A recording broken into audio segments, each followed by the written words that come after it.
Let's talk about exactly how Duolingo scores writing and speaking questions. That way, you know what it takes to get a great score. These are the scoring criteria that Duolingo provides in the official guide to the DET.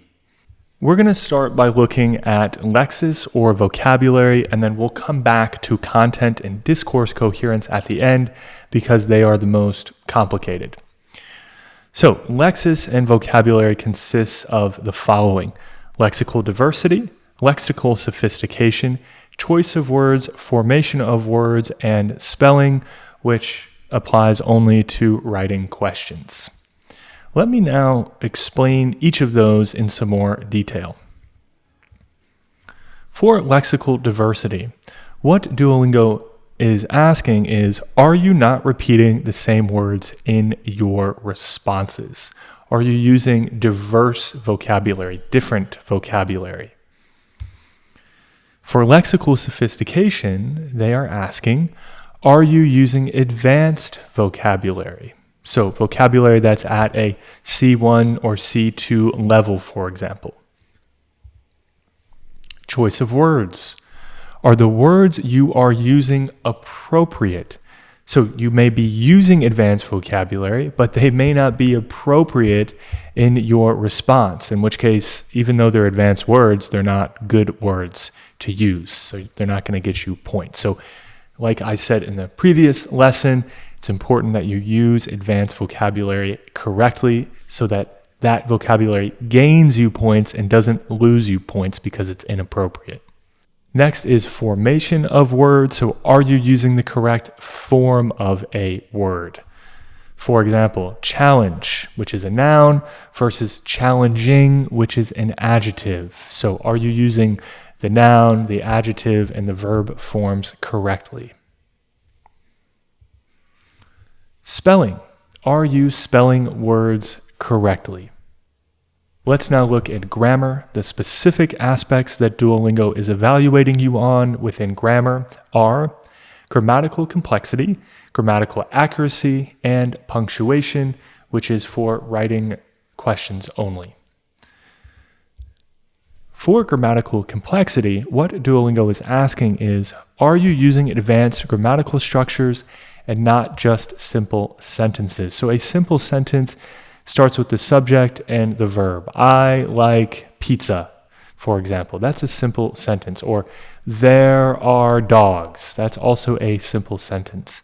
So Duolingo wants to see that you don't just have simple sentence after simple sentence.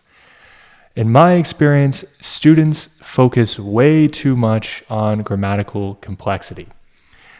Why is because we naturally use advanced grammatical structures all the time. It's actually quite difficult to express yourself in only simple sentences. So try it. Describe what you did today using only simple sentences, and you'll see that it is difficult.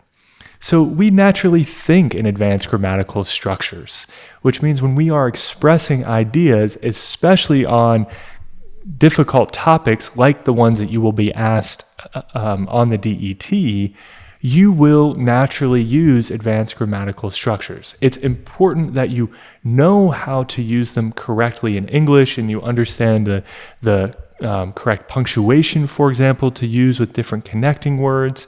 But you don't have to go out of your way to learn advanced grammatical structures. You already have them in your brain. It's just important that you know how to use them correctly. So to recap, don't worry too much about grammatical complexity. Your sentences are already complex. Next is grammatical accuracy. Are you not making grammatical mistakes? Many students should focus far more on grammatical accuracy than grammatical complexity. If you are making grammar mistakes, especially simple ones, you are going to lose a lot of points on the test. So this is probably the most important thing to improve your writing or speaking score, is to improve your grammatical accuracy and avoid making grammatical mistakes. And finally, punctuation. So are you using commas, periods, and question marks correctly? Next is fluency, and these last two criteria only apply to speaking questions. So under fluency, we have speed, natural use of pauses and reliance on filler words, repetition, and starting and stopping. By speed, Duolingo means, are you not speaking too fast or too slow? With the natural use of pauses, Duolingo is asking, are you taking a brief pause after commas and a longer pause after periods? With reliance on filler words, Duolingo is asking, are you avoiding filler words like like, and you know? Like I have said in previous lessons, it's much better to have some silence than to constantly fill your response with these filler words. Repetition. Are you repeating the same parts of your answer? So some students have the habit of repeating themselves as they are thinking. So they'll say, there is a dog. Okay, that's what they mean by repetition. You want to be continuing your response, not jumping back and repeating the same things over and over. Starting and stopping. You want to be sure that you are starting and stopping and pausing in the right places. You don't want to stop in random places like this. And next, for speaking questions, we have pronunciation. So inside that, we have intelligibility, individual sounds, word stress, sentence stress, and intonation. I'll explain each of those. By intelligibility, can the grader understand the words you are saying? So that's what intelligible means. It means understandable. So simply put, can the grader understand the words that you are saying? Next is individual sounds. Are you correctly pronouncing each part of a word? Word stress. Are you placing stress on the correct words in a sentence? Sentence stress. Are you placing stress on the correct parts of sentences? For example, if you are asking a question, are you ending on an upward inflection? So, are you going to the park later? Is very different than you are going to the park later. And intonation. I don't know why they include this because this is the same as word stress and sentence stress. All right, let's now turn to content and discourse coherence. So content looks at relevance, style, development, and effect on the reader.